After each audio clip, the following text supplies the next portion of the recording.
안녕하세요 여러분, 반갑습니다. 화장품 읽어준 남자입니다. 오늘은 여러분들이 신청해주신 사연 중에 하나였죠. 모낭염과 여드름의 차이 콘텐츠를 진행하려고 합니다. 자, 뒤에 보이시는 사진은 모낭충의 사진입니다. 모낭염을 유발하는 모낭충이죠.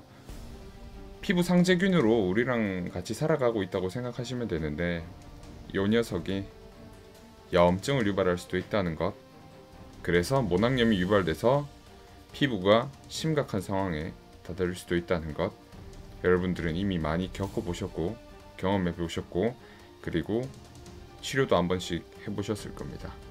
오늘은 모낭염과 여드름을 구별할 수 있는 방법에 대해 알려드리도록 하겠습니다. 지금부터 시작하겠습니다. 자, 우선은 모낭염입니다. 모낭염의 원인은 모낭에 일단 염증이 생긴다는 것을 의미를 하고, 원인은 모낭충입니다. 오른쪽에 보이는 모낭충이 모낭에 기생을 하게 되는데, 이때 쉽게 좀 말씀을 드리자면 모낭, 털 주머니 안에 얘네들이 피지 분비가 많이 되면 얘네들은 피지를 먹고 삽니다. 피지를 많이 먹고 사는데 뭐 각질도 먹고 이렇게 피지를 먹는데 갑자기 피지가 과량 분비되게 되면 거기 모낭충들이 되게 많이 붙게 돼요. 이 모낭충들이 되게 많이 그곳에 붙게 되면 거기서 이제 염증 반응이 일어나게 되는데요. 왜냐면 비정상적으로 많은 모낭충들이 그곳에 기생을 하기 때문이죠. 그러면서 이제 염증 반응이 생기면서 모낭염이 생깁니다. 근데 이게 생김새가 여드름이랑 거의 똑같이 나요.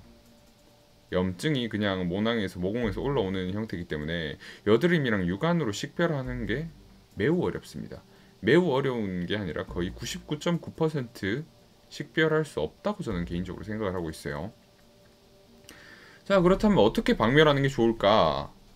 항생제를 일단 쓰셔야 됩니다. 약을 드시거나 아니면 무피로신경항생제라고 알려져 있는 여러 가지 제품들이 있는데, 요런 연고만 바르시면 돼요. 연고만 바르시면 일반적으로 이런 모낭염들은 잡을 수가 있습니다. 특성! 일단 턱! 구렛나루 잘 번지죠.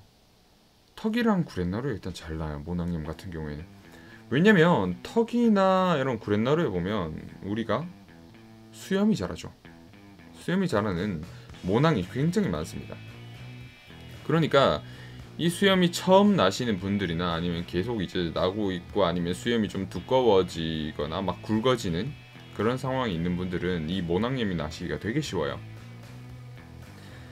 피지 분비가 원활해지면서 뭔가 이제 모낭충들이 좋아할 만한 그런 환경이 조성되기 때문인데, 그렇기 때문에 항상 여러분들은 수염 관리 그리고 면도 관리, 그리고 또 여성분들은 뭐 레이저 제모도 많이 하시고 하시는데 어쨌거나 이런 식으로 관리를 해주시는 게 미리미리 모낭염을 예방할 수 있는 방법이 됩니다.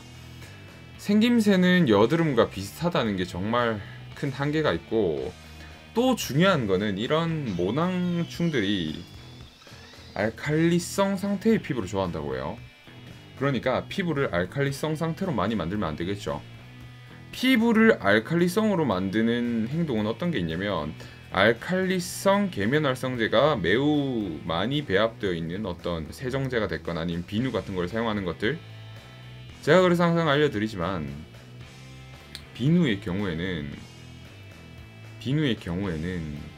대체로 강알칼리성을 띠고 있어요. 그렇다 보니까 이 모낭염의 비누로 세안을 하는 것은 그렇게 좋은 선택은 아니란 거죠. 저는 개인적으로 모낭염을 갖고 있는 분이라면 약산성 세안제나 약알칼리성 세안제를 사용을 할 것 같아요. 그리고 pH가 좀 잘 맞는 토너나 이런 모이스처라이저를 사용을 해가지고 세안을 하고 나서 피부의 pH를 좀 맞춰줘야 될 것 같아요. 이게 바로 모낭염의 특징입니다, 전반적인. 그리고 두 번째, 여드름입니다. 여드름의 원인은 사실 좀 모낭염이랑 달라요. 모낭염의 원인은 모낭충이었죠, 피부 상재균. 여드름의 원인은 이것도 피부 상재균이긴 한데 피아크네스균이라는 여드름균입니다. 뒤에 보이시는 뭔가 보라색 느낌의 사진에 보이시는 것들이 거뭇거뭇한 것들이 이제 피아크네스균이에요. 모낭충보다는 좀 덜 징그럽지만 어쨌거나 이렇게 군집되어 있는 상태를 보여주면서 약간 혐오스럽기까지 한데, 어쨌거나 이 피아크네스균이 여드름균의 주 원인이 돼요.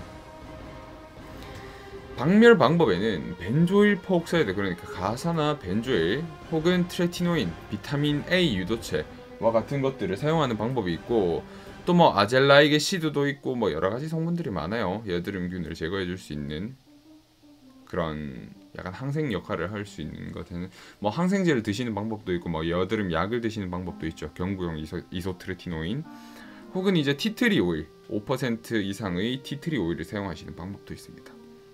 이렇게 하시면 이제 여드름균들을 좀 박멸을 하실 수가 있는데, 특성이 좀 안타까워요. 이 모낭염 같은 경우에는 턱이나 이 관자놀이 쪽 구렛나루에 자주 나는 특징을 가지고 있다면, 여드름은 중구난방이에요. 자기가 나고 싶은데 나는 겁니다. 아, 나 뭔가 얘 지금 각질 관리 제대로 안 되고 모공 막혔어. 피지 분비는 잘 되는데 각질 관리 안 되고 피지 관리도 제대로 안 되고 있네 하는 곳에 나는 겁니다. 그런 곳에 여드름은 정말 나기 쉬워요. 여드름이 사실 모낭염보다 더 나기 쉽다고 저는 개인적으로 말씀을 해드리고 싶습니다. 그리고 가장 중요한 거는 여드름에는 일단 피부에 자극을 가하면 안 돼요. 알코올이 됐던 멘톨이 됐던 유칼립투스가 됐던 페퍼민트가 됐던 여러 가지 피부를 자극할 수 있는 그런 성분들이 있는데, 이런 성분들이 조금이라도 배합되어 있는 제품을 사용하는 경우에는 이 여드름이 덧날 수 있다는 겁니다. 악화될 수 있다는 거예요. 모낭염처럼 여드름도 잘 번지는 특성을 가지고 있어요. 그래서 한 부위에 예를 들어서 화농성 여드름이 발생하려면 그 바로 옆 부위에 화농성 여드름이 좀 옮겨가가지고 하나의 화농성을 제거를 했는데도 옆에서 화농성이 또 나고 그 옆에서 또 나고 해가지고 온 피부가 화농성 여드름으로 뒤덮일 수 있는 그런 상황까지 발생을 하게 됩니다. 어쨌거나 이 여드름과 모낭염은 초기에 제대로 관리를 해주지 않는다면 뭔가 많이 번져서 피부에 악영향을 미칠 수도 있다는 것들 좀 먼저 알려드리고 싶네요. 자, 그러면 모낭염이랑 여드름을 어떻게 구분하는 게 제일 좋을까? 저는 이런 구분을 위해서 사실 모낭염에 조금 초점을 맞췄어요. 왜냐하면 여드름 같은 경우에는 과산화 벤조일을 한 2-3주는 사용을 해야지 효과가 시작되는 경우가 대부분이기 때문에 모낭염에 맞는 무피로신 연고를 한번 받아서 써보시는 걸 먼저 권해드려요. 네, 단 10일만 쓰셔야 되는데 10일 이내로 쓰셔야 되는 것은 항생제는 항상 내성을 유발하기 때문에 내성을 방지하기 위해서 예방하는 차원에서 10일 이내로 연속적으로 사용을 하셔야 되는 겁니다.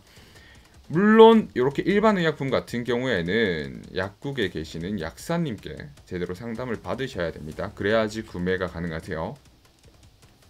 그러고 나서 한번 써보세요. 써보시고 이게 차도가 있다 하면 얘가 모낭염이었구나 라는 걸 깨달으시면 되고, 만약에 차도가 없다면 차도가 없구나, 나는 모낭염 케어가 아니라 여드름 케어로 가야겠다 라고 생각하시고 과산화 벤조일이나 트레티노인이나 아젤라이게시드가 배합된 연고류나 아니면 화장품류 이런 것들을 사용하시면 될 겁니다. 10일 안에, 그러니까 결국에 모낭염이었는지 아니면 여드름이었는지 판가름이 나는 거죠.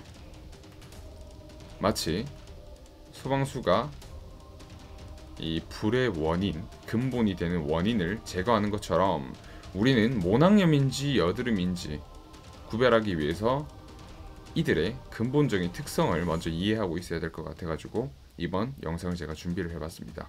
간단했죠? 모낭염과 여드름, 여러분 항상 잘 싸우고 계신다고 저는 생각을 합니다. 개인적으로 저도 요즘 모낭염이랑 여드름이 겹쳐서 나면서 사실 피부 상태가 말이 아니에요. 피부 상태가 말이 아니고, 그래도 제가 피부가 뒤집힌 지 이제 한 1주 반, 2주 정도 됐는데 벤조일 페옥사이드랑 이제 무피로신계 연고로 관리를 하게 되면서 이제 거의 염증은 다 들어가게 됐어요. 아직 붉은기가 좀 남았는데 이런 것들을 같이 케어하면서 여러분들한테 용기를 드리고 싶습니다. 여러분 힘내십시오. 모낭염, 여드름 불치병이 아닙니다. 그렇다고 난치병도 아닙니다. 고칠 수 있으니까 우울해하지 마시고 항상 화장품 읽어주는 남자와 함께 해주시기 바랍니다. 여러분들 감사합니다. 화장품 읽어주는 남자였습니다. 오른쪽 하단에 있는 구독 버튼 한번 눌러주시면 진심으로 감사하겠습니다. 오늘도 좋은 하루 되십시오. 감사합니다.